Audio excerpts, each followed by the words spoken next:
Hello, my friend. Welcome to the long quiet. Tonight you are a fire lookout in the Bitterroot Range of Montana, alone in your small tower on a summer night in 1947. By a little after 8, the long western light had begun to soften over the ridges, and Joe knew that the work of the day was almost done. He had been on the tower for 4 summers now. He had kept this lookout through 4 Junes and 4 Julys, and into 4 Augusts. And he had come to know by the angle of the late light against the granite spurs that ran south from his ridge what kind of evening was coming. Tonight the light was thinning to a long amber band along the far peaks, and the air, which had been hot and very still through the middle of the afternoon, had begun the slow downhill drift it always made at this hour, sliding down the slopes from the high country into the timbered valleys below. The smell of warmed pine resin came up with that air. So did the faint, dry smell of duff and stone. So did a thin, almost not there smell of wood smoke, which was the smell of some camper's small fire 10 miles away, or perhaps a great deal further. The smell carried up to him on the moving air, the way the moving air carried everything eventually to a man on a tower. He buttoned his shirt at the cuffs. The cab stood at his back. A small, square wooden room 14 feet on a side, set on top of a 14-foot wooden tower that the Forest Service had built on this ridge in 1932. The cab had 4 walls of glass, 1 window in each. Big square windows that ran almost the full height and width of every wall. There was a door on the east side that opened onto the narrow catwalk that ran all the way around the cab, and there was a low railing on the catwalk, painted the same Forest Service brown as everything else, the brown of cured grass and old bark, and the long faded color of a man's working shirt at the end of a season. The roof of the cab was pitched gently to the north, and on the roof stood the small whip of the radio antenna, and a lightning rod, and the cup of an anemometer that turned without sound in the evening air. Joe walked the catwalk. He walked it slowly, the way he walked it every evening at this hour, and the way the catwalk asked to be walked, which was at the pace of a man who has nothing very particular to do, but who has decided to do it well. He went first along the south side, where the long view ran down through the Bitterroot River drainage and out toward the Sapphire Mountains beyond. He stood for a moment at the corner. He set his hands on the railing.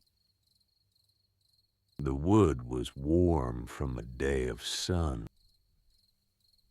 The grain of it was rising under the paint in small straight lines that he could feel through his palms. Below him, the world fell away in the way it always did. It fell first through the band of high stone that ran just below his tower. The bare gray rock of the ridge crest with its small alpine flowers and its patches of bare grass and its weather-rounded outcrops. Below that came the timber, which began with the gnarled, wind-shaped white-bark pines of the high country. The small, twisted survivors that grew in pairs and threes along the edges of the rock, and then thickened, downslope, into the long, even stand of subalpine fir and Engelmann spruce that ran for thousands of feet down the ridge and into the dark blue-green of the valley forest below. Below the timber was the white thread of the creek he could see only as flashes through the trees. Below the creek was a meadow, very small, that he knew by name in his own head as Sheep Meadow, although he had no idea whether any sheep had ever been on it. Below the meadow, the forest closed up again and ran the rest of the way down to the river that he could not see from his tower, but that he knew was there. He turned the corner. The west side opened onto the higher peaks of the Bitterroot Range, the long line of them running north and south, the granite spires that the Salish had known for longer than anyone could properly count, and the prospectors had wanted, and the surveyors had named, and the Forest Service had since marked on its maps with the small, careful lettering of men in offices in Missoula and Hamilton. The last of the sun was on them now. Their high stone was the color of wet bread. Their snow patches, the few that still held in midsummer, were a soft pink. Their shadowed sides were a long, deep blue-gray, almost violet, the color the mountains turned in summer just before dusk. Joe stood and looked at them. He had looked at them many evenings. He did not tire of them. He had come up to this tower the first time as a younger man, in the summer of 1944, when he had been 35, and the war had not wanted him on account of an old knee that had never set quite right. and the Forest Service had wanted men. He had taken the job for the season. He had thought it might be a summer's diversion. He had not expected it to take him the way it had taken him. He had not expected to come back the next June, and the next, and the next, and now this June, the 4th, and to know somewhere inside him that he did not bother to argue with, that he would come back next June too, and the one after, and the one after that, until the agency or the body said he could not. He turned again. The north side ran toward Lolo Pass, away in the dim distance, and beyond that the country of the upper Clearwater, where Lewis and Clark had once come down out of the snow nearly starving, and had been fed by the Nez Perce at the place that the Forest Service maps now called Vipey Prairie. Joe had read about it many times. He had never been there. He had only been up here, where he could see the country that ran toward it, and the long unbroken roll of timber and stone that was the Bitterroot National Forest. The immense green thing that he was. This summer, one of the small watching eyes for. He came around to the east side.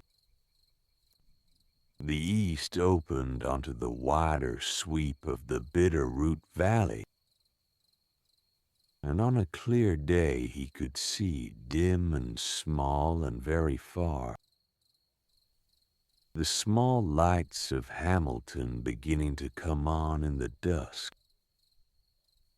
and the smaller lights of Darby further south, and the line of the highway running between them like a fine pencil mark. The valley below was already nearly dark. The light he had stood in along the south rim was no longer down there. The valley had crossed into evening half an hour ahead of him. He stopped at the east window. He looked out across the long blue-gray distance toward the small far points of light.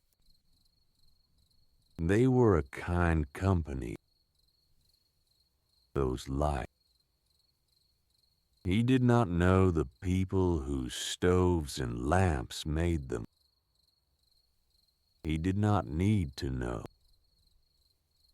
He only needed to know that they were there, and that they were, in their own way, keeping the night the way he was keeping it. Each in his own house, each at his own window. The long human ribbon of small lit places running through the dark. He let his eyes rest on them. He drew his hand back along the railing. He went slowly around the last corner and back to the door of the cab. And he stepped inside, and he pulled the door shut behind him. The cab was a single small room. It was 14 feet on a side, as he had been told when he first came up, and as he had come to know in his bones by the way his stride crossed it in 5 steps and a half. The floor was plank, painted brown like the rest. In the dead center of the cab stood the small 4-legged stool of the Osborne firefinder, with the disc of the alidade set on it. The wonderful round flat instrument that was the heart of the lookout's work. The alidade was a circle of pale metal, 2 feet or so across, set with a glass-top map of the surrounding country, printed by the Forest Service in 1938. A sighting rod with 2 crosshair wires stood at the center of the alidade and could be rotated all the way around. A man saw smoke. A man rotated the sighting rod until the smoke was crosshaired. A man read off the azimuth from the engraved rim of the disc, and he read off the estimated distance from the map below the glass, and he called it in on the radio. That was the work. The Osborne stood quietly now. It had not been called upon today. There had been no smokes today. The country was dry, but not yet desperate dry, and the air had been good and clear. And Joe had stood at the alidade 3 or 4 times during the long afternoon and turned the sighting rod and looked in long, slow passes at every quadrant of the visible country, and he had seen nothing that required reporting. He had logged the negative observations in the small green book on the desk. He had drunk water from the canvas bag that hung in the shade of the catwalk on the north side. He had eaten a sandwich at noon. He had eaten a second sandwich at 4. He had stood and walked the catwalk a dozen times. That was the day. The cot was set against the north wall. It was an iron frame cot of the kind the agency provided to its lookouts, with a thin wool mattress and a Hudson Bay blanket folded twice at the foot. The white blanket with its 4 black stripes. A small wooden chest sat at the head of the cot. On the chest stood the small frame photograph of his mother that he had brought up with him every summer, and beside it the small folded handkerchief in which he kept his pocket watch when he was not wearing it. The Coleman stove sat on a small wooden bench against the west wall, beside the door. It was a 2-burner stove, the model 425, with green enamel and a brass tank and a little chrome pump on the side. He had bought it himself in 1945 at the hardware store in Hamilton, with money he had saved from the previous season's wages. The Forest Service provided a stove of its own, an older single burner of much rougher temperament. But Joe had wanted his own. He had wanted a stove that he could rely on for the 4 months of the season. The Coleman had not let him down. He fed it a quart of white gas every 10 days or so. He pumped it before lighting it. He liked the small, fat hiss of the burner when the flame caught, and the small, bright blue ring of fire that settled around the burner cap. He stood in the middle of the cab and looked around it. He looked at it the way he always looked at it at this hour.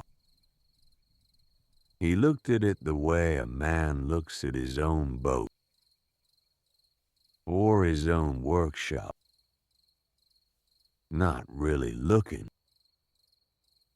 only confirming. Everything was where it should be. Everything was where it had been when he had come up the ladder in the morning. Everything was where it had been when he had gone to bed the night before. The fire finder. The radio set on the small wall shelf to the east. The SPF radio with its big tubes and its big knobs and its long whip antenna running up through the roof. The Coleman. The cot. The small wooden table with its single chair under the south window. The lamp on the table.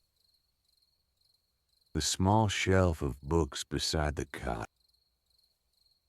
The logbook.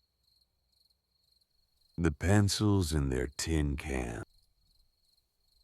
The water bag brought inside now for the night. He moved. He went to the small table under the south window and he sat down in the chair. The chair had a low back and a worn, smooth seat. He had sat in it many hundreds of hours over 4 summers. On slow afternoons when the country had been clear, and the Alidade had asked nothing of him. And he had read in this chair, and written in his logbook in this chair, and looked out the south window in this chair, and the chair had taken on the small dished shape of his sitting. He sat in it the way a hand fits a glove that has been the same hand's glove for a long time. He pulled the kerosene lamp toward him across the table. The lamp was a simple brass lamp with a glass chimney and a small brass key for the wick. It had been on this table for as long as he had been on this tower. He turned the small key and unscrewed the burner. He checked the kerosene in the well. He had filled it the day before. He had perhaps 3/4 of an inch left, which was good for 3 nights at the brightness he liked it. He set the burner back. He turned the key down to a low setting. He took a wooden match from the small tin box on the table. He struck it on the side of the box. The match flared. He held it to the wick and the wick took, in the small soft way that a kerosene wick takes, which is more like a quiet decision than a flame. And then the flame stood up small and clean and yellow inside the chimney. He set the chimney down. He adjusted the wick down a little further. The flame went to its proper, steady working height. The light it made was small and warm, and a little orange, and it filled the cab with a kind of held glow that did not reach all the way into the corners, but that made the center of the cab a small lit room within the larger dim room. He set the matchbox down. He stood up. He went to the Coleman. The Coleman sat on its bench in the dim, the green enamel of its body catching the lamplight in a long, soft band along its side. He pumped the brass pump 25 strokes, the way he always did. No more, no less, by long habit, because 25 strokes was what the stove asked for. He turned the valve. He heard the small soft hiss of the gas beginning. He took a match from the small tin he kept on the bench beside the stove. He struck it. He held it to the burner. The burner caught. It caught with the small particular sound of a Coleman lighting. A soft pop, and then the steady fat hiss of the flame settling, and the small bright blue ring went round under the burner cap, and Joe turned the valve down a quarter turn, and the flame settled lower into a quieter ring, and he was ready. He took the small enamel coffee pot down from the shelf above the bench. The pot was a blue speckled enamel pot, of the kind that had been made by the same companies for 50 years. Blue speckled with white. A small chip on the rim where it had once met a stone on a packing trip 3 summers ago. A fine pot. His pot. He had filled it that morning from the spring at the saddle below the tower. The small, clean spring that came out of the rock at the head of the south draw. And the water had stood all day in the pot. Cool. Faintly sweet. The way good mountain water always was. He had not drunk it yet. He had saved it for this. He set the pot on the burner. He took the small tin of coffee from the shelf. The tin was a red tin of a brand he had bought in Missoula in May. The way he bought a single tin of good coffee every spring. The way a man chooses one quiet good thing to carry with him through a long working season. He scooped 2 heaping spoons into the pot. He set the lid on. The pot began its slow rise to a hot. He stood by the stove. He did not move. He let the small, fat hiss of the burner be the only sound in the cab for a moment. The pot heated. The water inside it began to make the small private sounds that water makes on its way to a boil. The first small ticks of bubble. The first small low whisper of warming metal.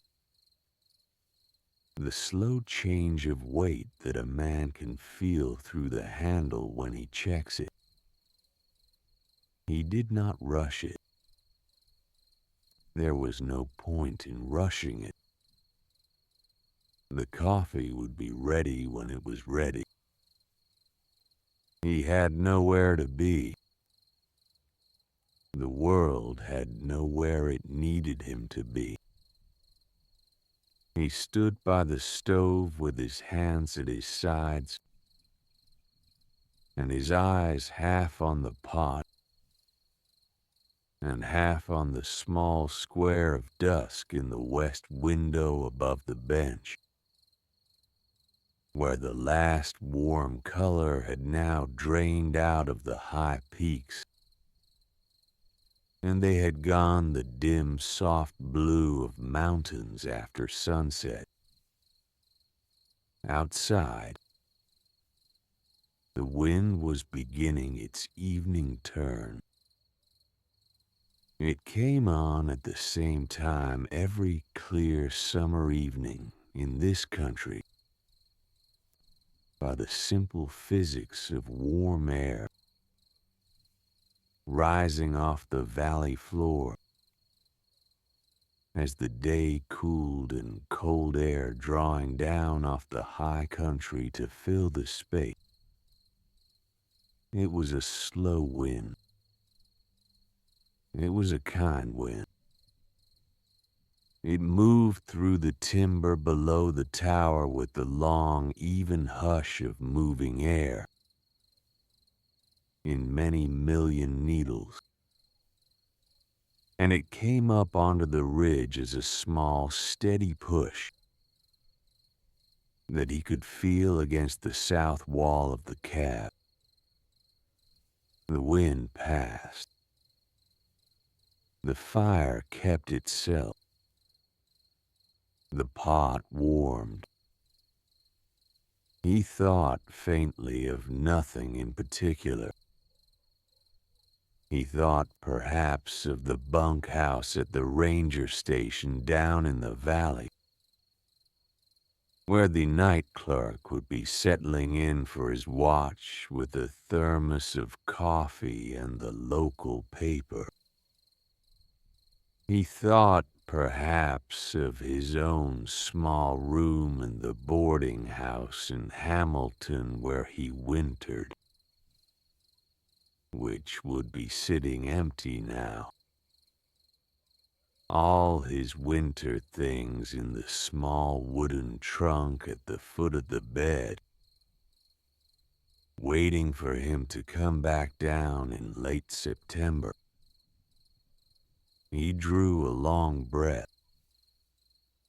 He let it out. The coffee pot began the small, flat singing of a pot that is nearly ready.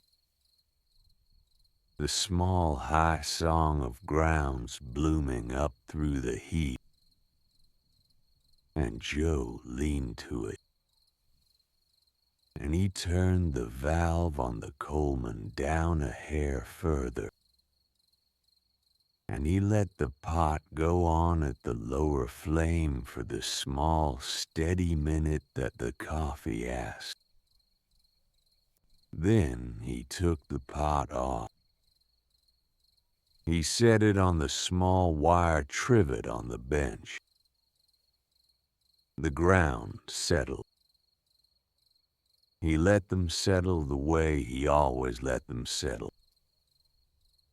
For the length of time it took him to walk to the cabinet and take down his cup and walk back. The cup was a thick white enamel cup with a faded blue rim. No chip, no decoration. A working cup. He poured. The coffee came out dark and steaming.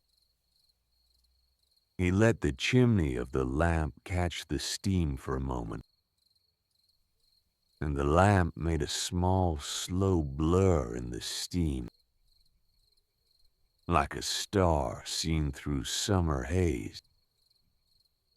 He carried the cup to the table. He sat down. He set the cup in front of him. He looked at his watch. It was 8 minutes to 8.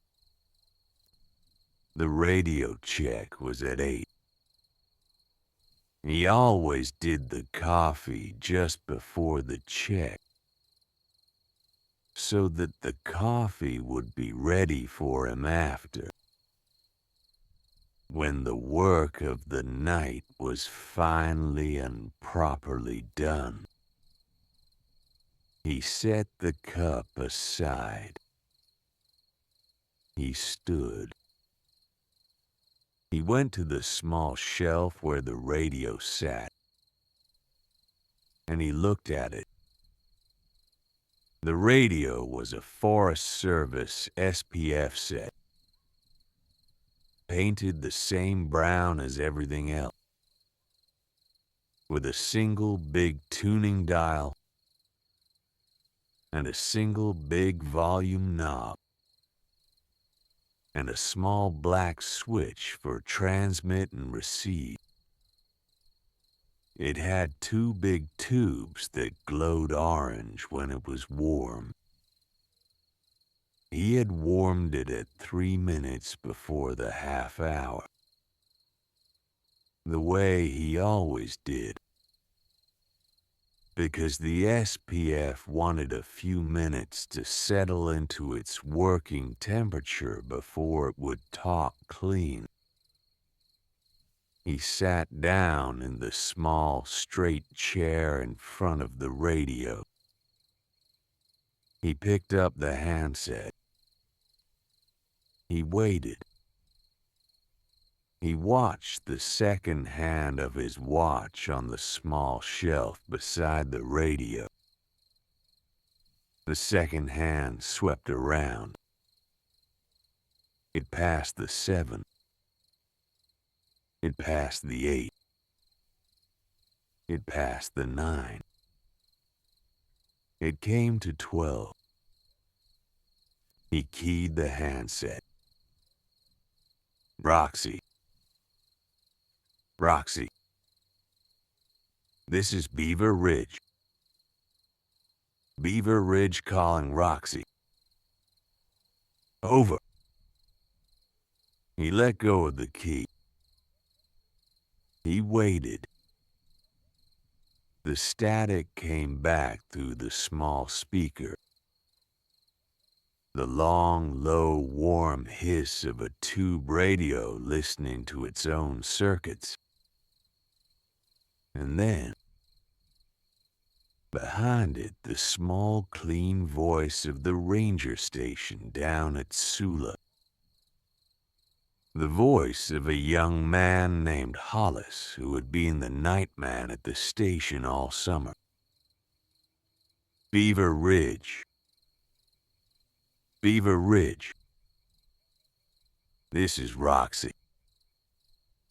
We have you. Go ahead. Joe keyed the handset again. Roxy. Beaver Ridge reporting. Conditions clear. No smokes observed. Wind is light out of the southwest. Temperature is 72. Humidity is 28. Standing fast for the night. Over. He let go. Roxy copies Beaver Ridge. Clear, no smokes. Wind light southwest. 7-2. 28. Standing fast. Roxy out for the night. Have a quiet one, Joe. Quiet one to you too, Hollis. Beaver Ridge out. He set the handset back in its cradle. He turned the volume knob down to the lowest setting that he kept on the set through the night, so that the small hiss of the carrier did not interfere with his sleep, but so that any emergency call from the station would still wake him. He turned the switch from receive to standby. The tubes went on glowing their warm orange glow inside the wooden cabinet. He sat for a moment. That was the night's official work. There was the morning check at 6. And there was the evening check at 8.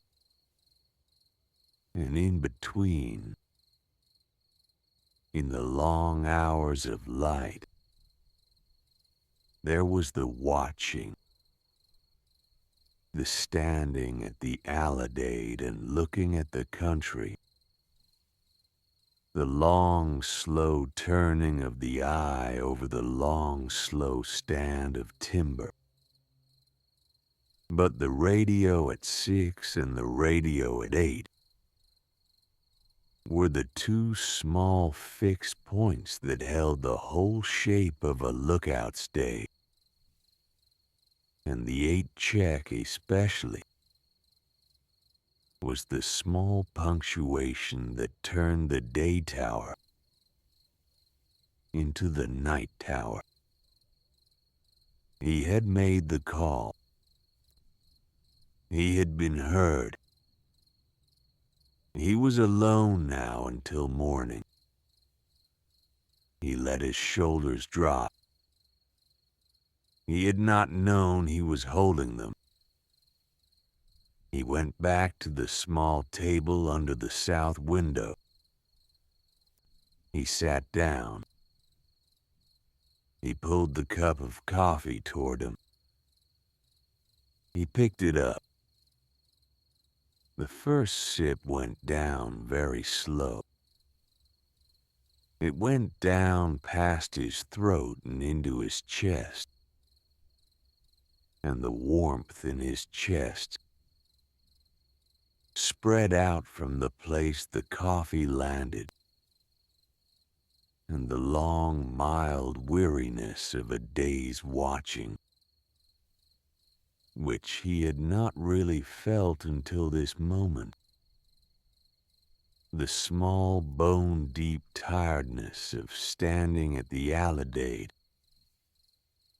and walking the catwalk and being the watching eye on a 14-mile horizon melted out of him. He let it melt. He sat in the chair with the cup in both hands and his elbows on the table and his head a little tipped down toward the cup. And the cab was small and warm and lit and quiet, and the lamp made its small held circle on the table. And outside the windows, the dusk had finally finished, and the world had gone over into the proper deep blue of a Bitterroot summer night. He drank. He set the cup down, half empty. He sat for a long minute and looked at the lamp. The lamp made a small, steady upward flame, perfectly upright in the still air of the cab. And the flame moved very slightly, the way a kerosene flame always moved, in the smallest possible adjustments to the convection of its own warm rising. He had watched many lamps. He had watched them as a child in his mother's kitchen in eastern Washington. And he had watched them as a young man working timber on the Loxa. And he had watched them in the small back room of the boarding house in Hamilton during long winter evenings.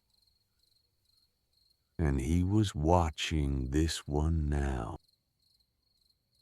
There was something the same about every lamp. There was the small flame. There was the small held circle of light. There was the soft, thin smell of kerosene that was not quite a smell, but only the suggestion of one, like the suggestion of cedar in an old chest. He drank again. The wind passed against the south wall in a long, soft pressure that the cab took without moving, because the cab had been built well in 1932 by the men of the Civilian Conservation Corps, who had built every tower in this country during those years. And a cab built by the CC did not move in any wind that the Bitterroots could put against it. The cab only hummed a little. The wind passed. The cab settled. The wind came again. The cab hummed. The cab settled. There was a long, even rhythm to it. The slow give and take of a small wooden room and the immense moving air outside it. And Joe sat in the small middle of that rhythm and drank his coffee. He thought idly that this was the kind of evening a man on a tower hopes for. There were other evenings. There were evenings with weather. There were evenings with the long, flat, anvil-headed thunderheads building over the sapphires in the light afternoon, and walking east across the valley toward him through the dark, dragging their veils of rain and their small, low-bellied flashes of lightning. The kind of evenings when a lookout climbed down off the tower, or stayed in the cab on the wooden stool, with the glass insulators set under each leg, to be a smaller target for what was coming.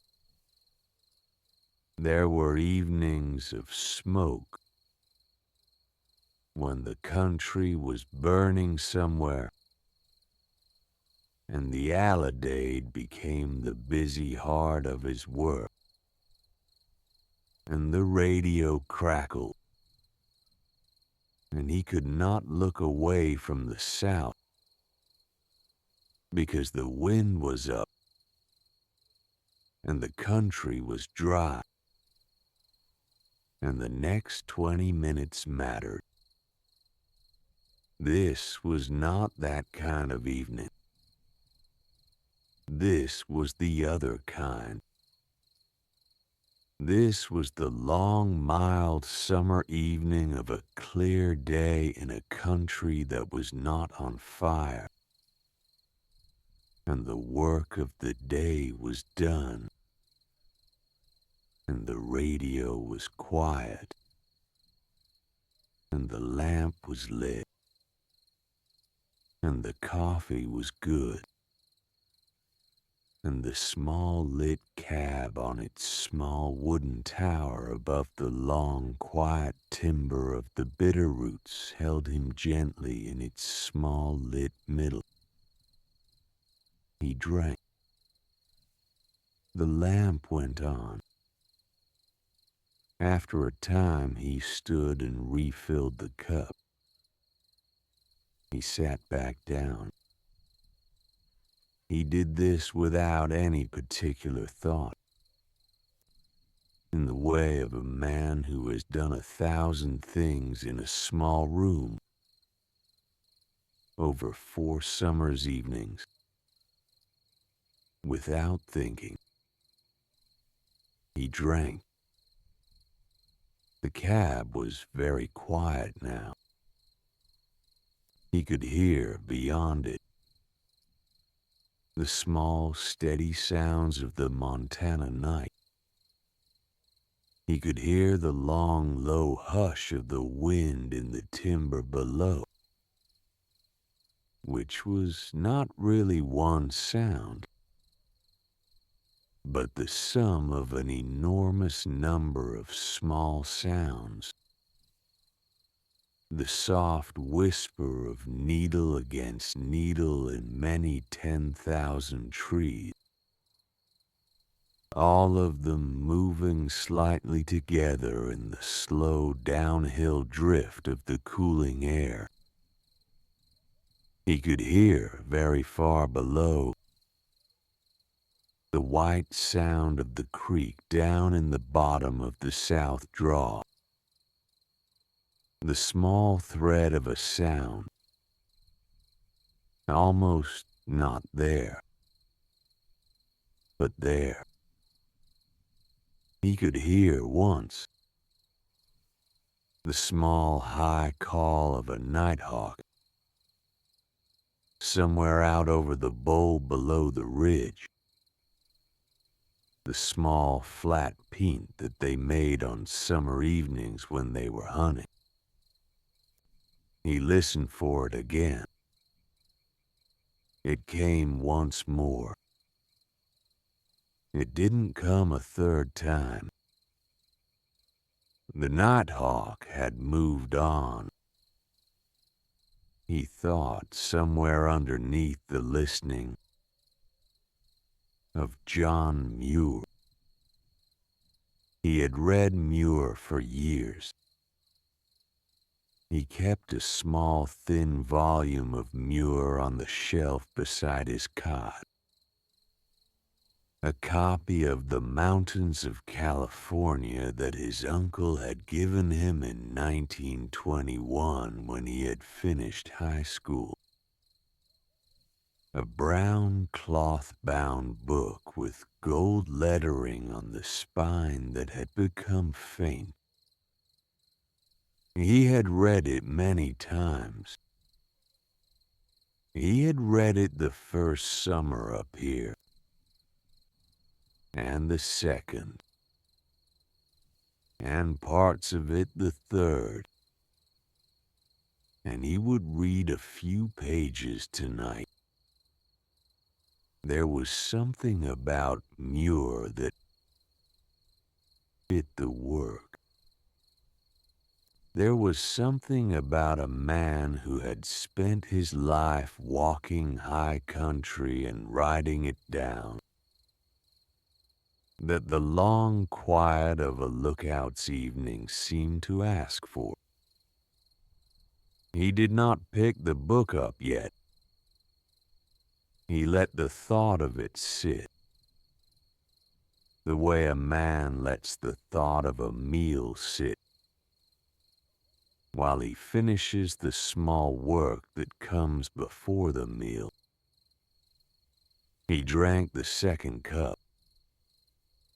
The coffee was still warm. The lamp was steady. The wind passed. The cab held. He set the cup down empty. He pushed it slightly forward on the table so that it stood between him and the lamp. And the lamplight came through the white enamel of the cup and made a small warm half-moon on the wood of the table behind it. He thought of his mother. He thought of her not in any particular way, only as a present. The way the dead come into the rooms of the living without being asked. On quiet evenings, when the lamp is small and the work is done. She had died in 1938 in the small house in Yakima where she had lived for 30 years, with the apricot tree in the backyard that she had set out as a sapling in 1912. He had been with her at the end. He had held her hand. She had been a small woman with strong hands. The hands of a woman who had done laundry in a tub for a family of 6 for many years. And at the end, her hands had been very thin. He had sat by the bed for 2 days. He had been 29 years old then.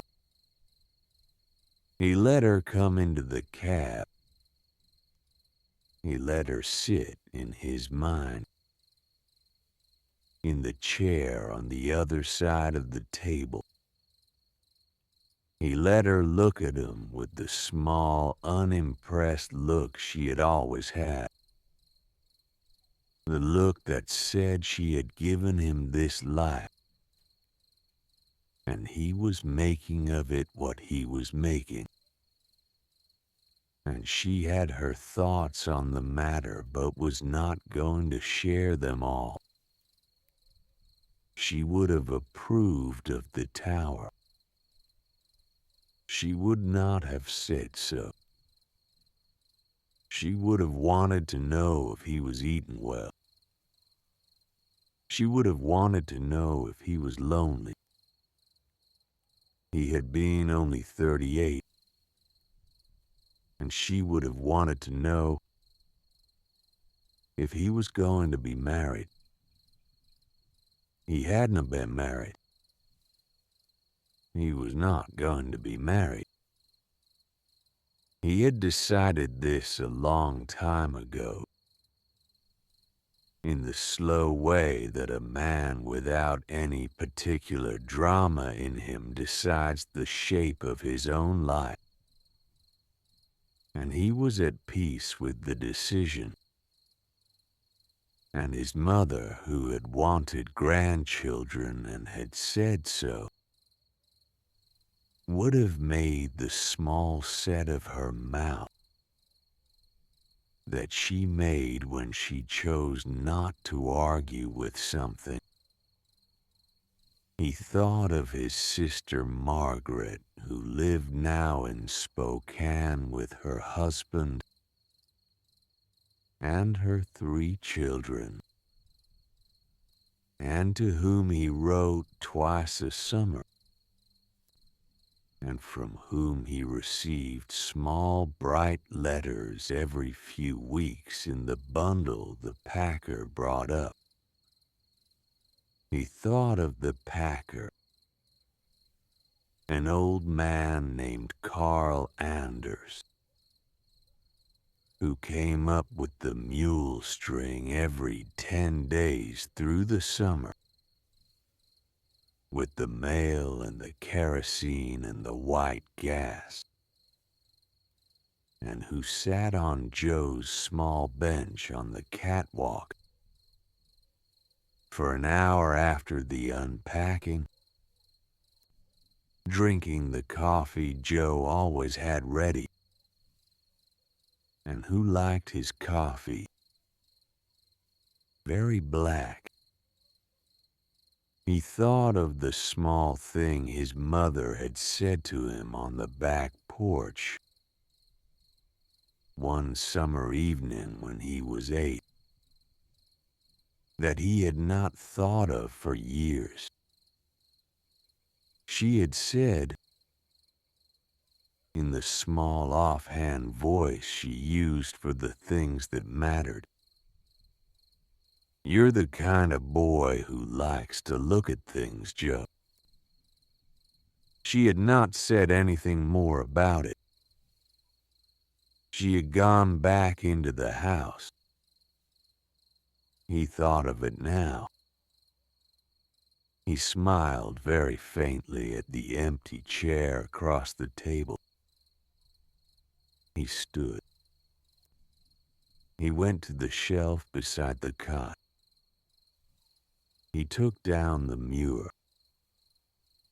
The book felt the way it always felt, slightly small for his hand. The brown cloth slightly worn smooth at the corners. The small gold letters on the spine almost gone. The binding still tight after all these years. He carried it back to the table. He sat down. He set the book in front of him beside the empty coat. He opened it at the silk ribbon which he had left between pages 148 and 149 the night before. The page was the page about a snowstorm in the Sierra. He had read it many times. He read it now. He read slowly. He did not read for any particular reason except that he liked to read. And he liked to read Muir in the evenings on the tower. And the prose was the kind of prose that asked a man to slow down. There were the long sentences. There were the small, precise words. There were the name flowers and the name birds and the name peaks. There was the small, unembarrassed wonder of a man who had seen a thing and had wanted to set the thing down properly. Joe read a page. He read another. He let his finger move down the line. He stopped at a passage about the wind in the pines. Muir was writing about a windstorm in a great stand of Sierra timber, and the way each tree gave a different voice to the wind that struck it, and how a man standing in such a forest in such a wind was standing inside a kind of choir, an enormous patient music that the timber and the air had been making together for thousands of years, and would go on making for thousands more, whether any man was there to listen or not. Joe set his finger on the line. He read it again. Outside the windows of the cab, the wind in his own timber was making the same kind of music. He could not see the trees in the dark, but he could hear them, and a man on a tower listening to it on a Bitterroot evening was hearing the same music a man on a high meadow in the Sierras had listened to half a century before. And the music would be the same in some other country at some other time. And Muir had set it down well. He closed his finger over the line and turned to the small dog-eared corner where he had once, years ago, scratched a small star with the point of a pencil beside the same passage. The small private mark that he made in books at the lines that he wanted to find again. The lines that had touched him. He smiled at the star. He had made it the first summer. He could still see faintly the pencil line of his own younger handwriting beside it. A small JH in the margin. He had been 35 then. He had been 4 summers younger than now. He had liked the passage then. He liked the passage now. He read on. He read for perhaps 20 minutes. He turned 5 or 6 pages. He did not read with any urgency. Muir was a writer who did not require urgency, and the cab did not require it, and the night did not require it. He read until his eyes began the slow, heavy thing they did at the end of a long day in the high sun. And then he marked his place with the silk ribbon, and he closed the book, and he laid his palm flat on the cover for a moment, the way a man does on the cover of any old book that has been with him a long time. He set the book back on the shelf beside the cot. He went to the small desk by the radio. The logbook was there. It was a tall green ledger, similar in its way to the lighthouse logs, and the trapper's journals and the ranger station daybooks that filled the small archive of the agency in Missoula. Although Joe had not seen any of those, he knew only this one. It had been his logbook for 4 summers.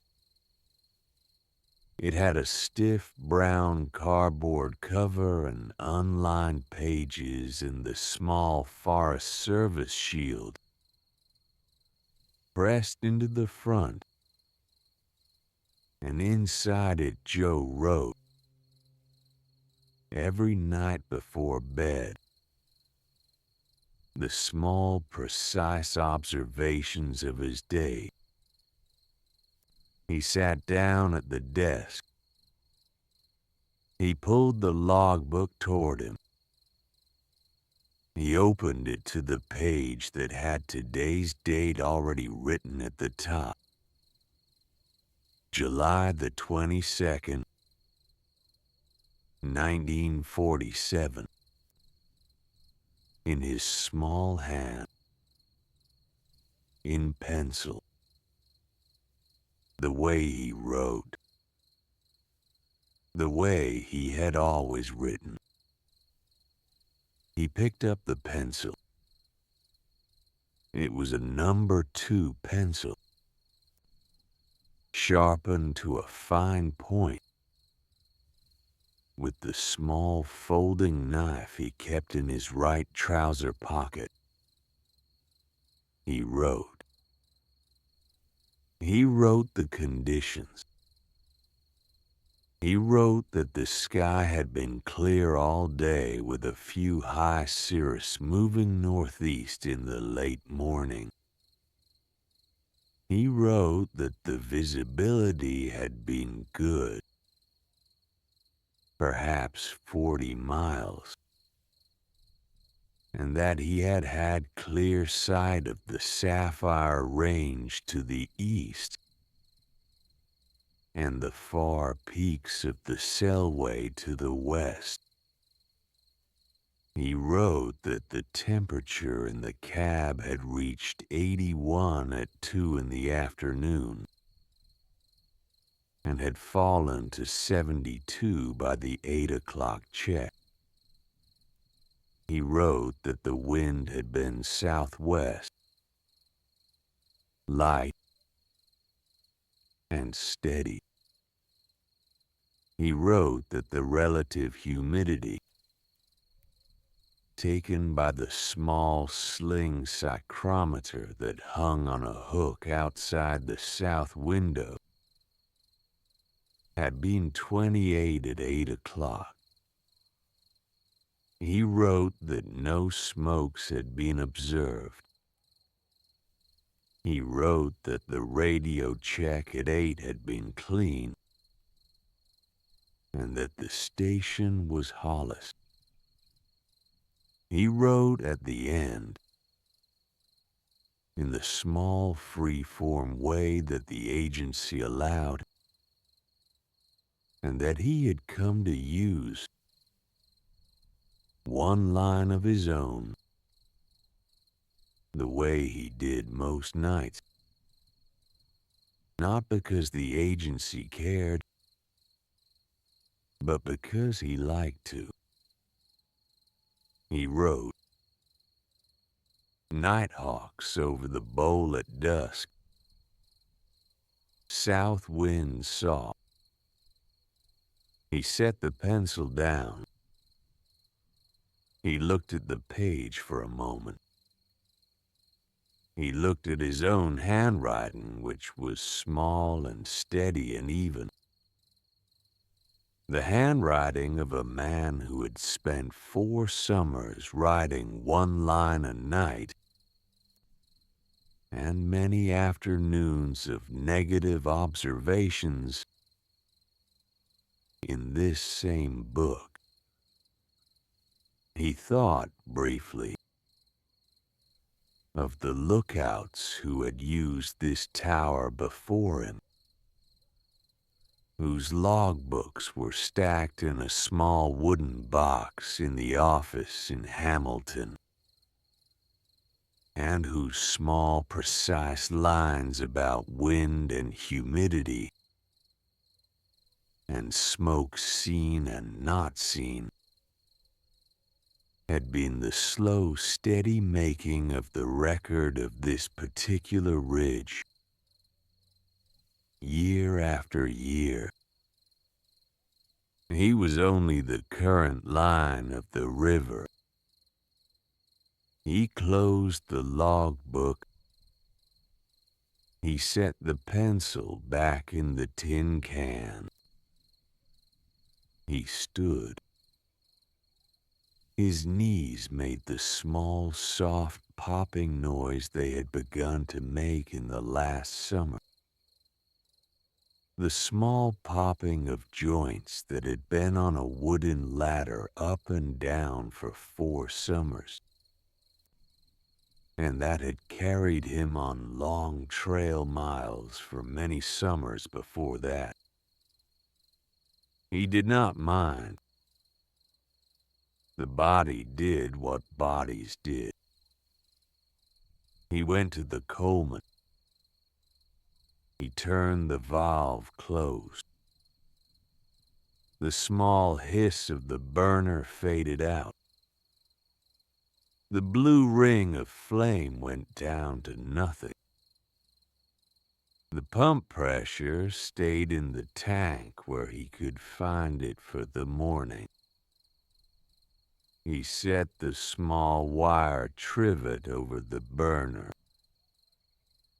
He moved the empty coffee pot to the bench. He would rinse the pot in the morning with water from the canvas bag. He took the small basin from the shelf and poured a little water from his small kettle into it. He carried the basin to the door. He stepped out onto the catwalk for a moment and stood with his face to the dark while he washed his hands and his face in the basin. In the small dim splash of water that was all the washing, the tower asked of a man in the evening. He shook the water off his hands. He dumped the basin over the rail, careful that it went away from the wood of the tower below, and the water went out into the soft dark in a small bright arc. The night was very clear. He could see above him the great deep field of stars that the Bitterroot summer always made. The stars that crowded down so close that on the right kind of night, you felt them as a kind of weather on your face. The Milky Way ran the long way from the southwest to the northeast across the whole sky. A soft river of light, slightly tilted, immense. And Joe stood for a moment looking up at it, the way a man on a tower stands and looks up sometimes, simply because the sky's there. He looked at Cassiopeia, low in the north. He looked at the summer triangle high overhead. He looked at a satelliteless sky in 1947, in which the only things moving were a few faint passing meteors and the long, slow turn of the great wheel. And he stood for a moment in the small old human pleasure of being a man alone in a high place under a great sky. He stepped back inside. He closed the door. He set the basin on the bench. He stood for a moment in the middle of the small lit cab. He looked at it the way he had looked at it before. The way a man looks at any small room that he's about to lie down in. The lamp on the table. The cup beside the lamp. The book on the shelf. The radio on its own shelf. the tubes still warm orange in the receiver. The small set holding its quiet watch in case Hollis called for any reason in the night. The Coleman on the bench, cooling. The firefinder in the dead center. The Alliday dim under its glass. The sighting rod set to north, where he always set it before he slept. It was a small room. It was enough. He went to the cot. He sat on the edge of the cot.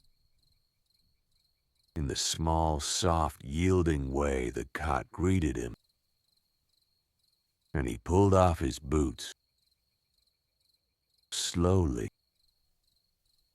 One at a time. He set the boots together at the foot of the cot. Side by side. The toes pointing toward the south wall. He unbuttoned his shirt and slipped it off and folded it once and laid it across the small wooden chest at the head of the cot. He kept the union suit on and the wool socks. He stood. He went to the lamp. He turned the small brass key. The flame went down a quarter.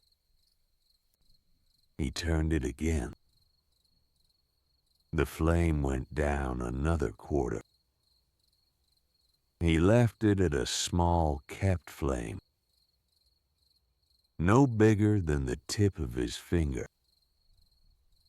The cab went from its working light to its sleeping light. The corners went dim. The lamp's small held circle on the table shrank to a small held coin.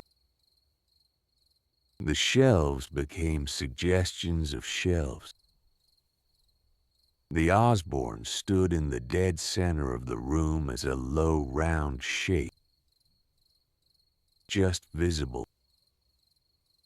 The radio glowed its small dim orange.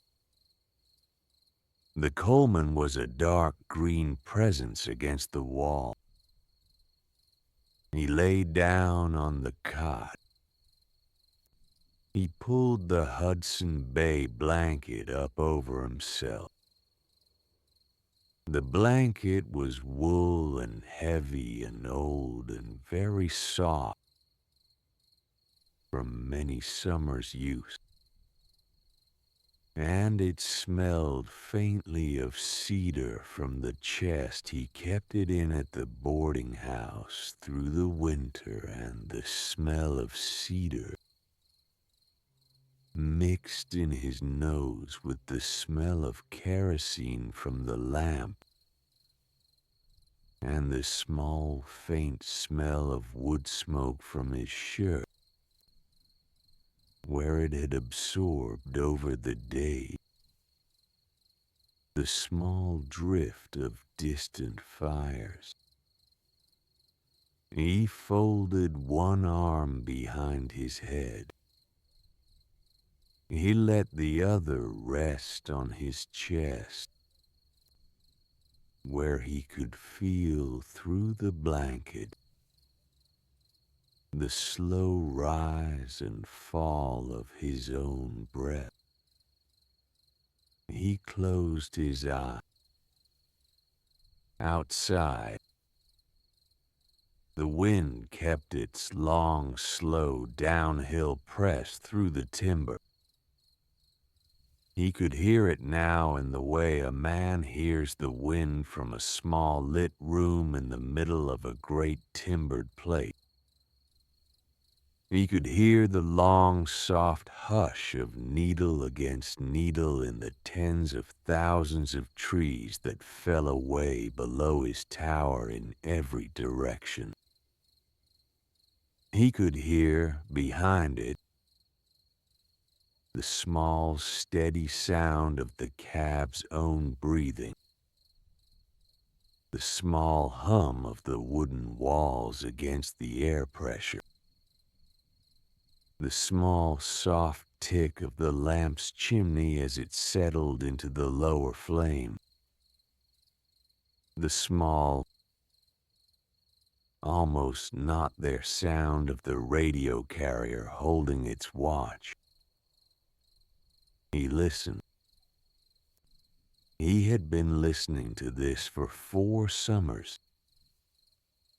He could no longer say where the listening stopped and the sleep began. The wind in the pines below was almost asleep itself. The slow downhill pressure of the cooling air was almost a hand drawing him down. The cot held him. The cab held him. The tower held him on its 4 wooden legs above the ridge, in the small, precise place where the agency had set it in 1932, and where it had stood for 15 summers, and would stand for many more, and where Joe Hollister, 38 years old, in his 4th summer, fitted into it the way a man fits a thing he has come to love. His shoulders, which had been holding the small, unconscious tensions of a long watching day, let them go. His hands let them go. His jaw let them go. His belly under the blanket went soft. His breath slowed. He thought in the slow way that a man thinks just before sleep, of small things. He thought of the cup on the table, waiting to be rinsed in the morning. He thought of the canvas water bag on the catwalk, hanging in the dark, slowly cooling. He thought of the small lit cab as it would look from the air if a bird were flying over the ridge in the dark. A small, warm, yellow square on a 14-foot stilted box on top of a long, timbered mountain.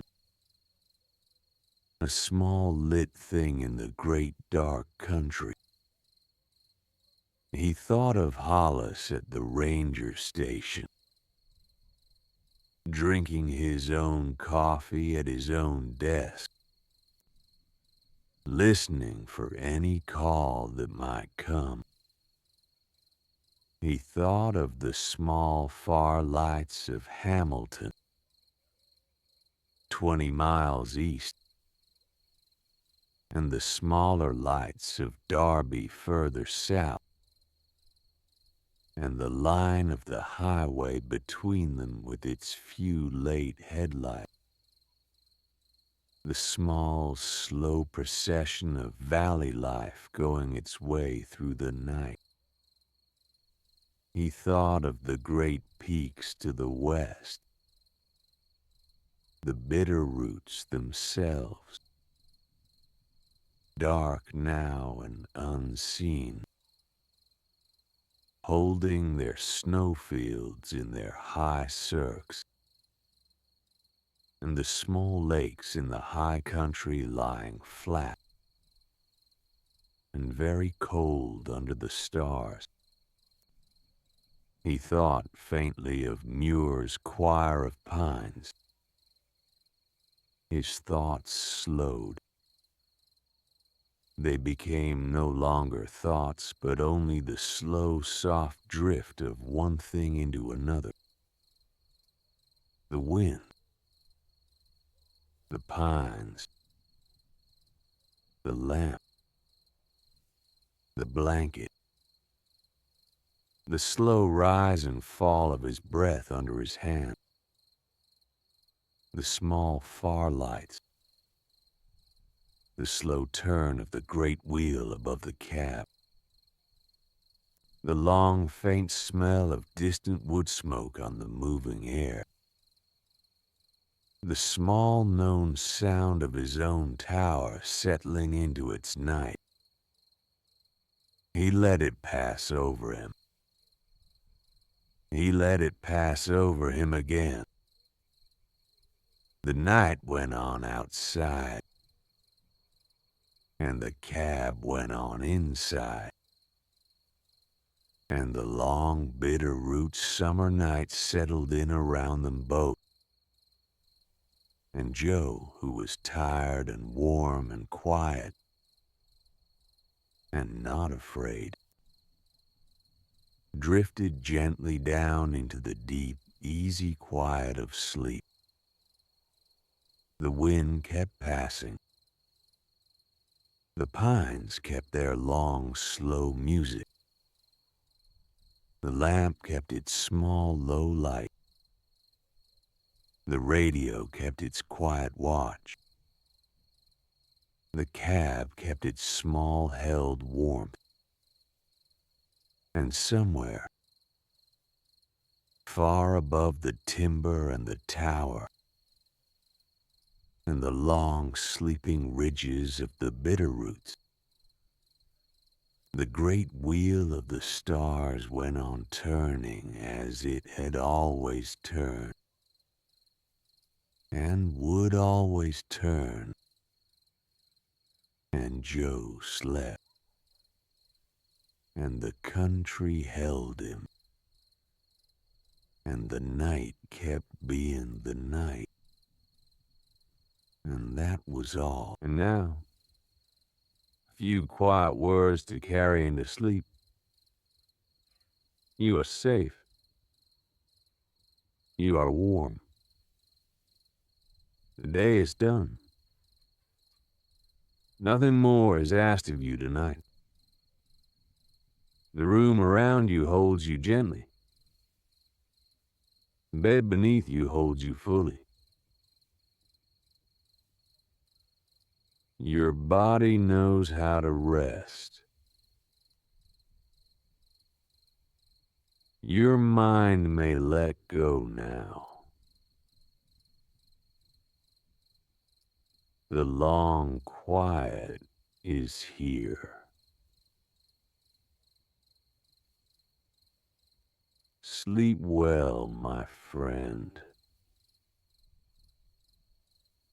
From the long quiet, sleep well, my friend. From the long quiet.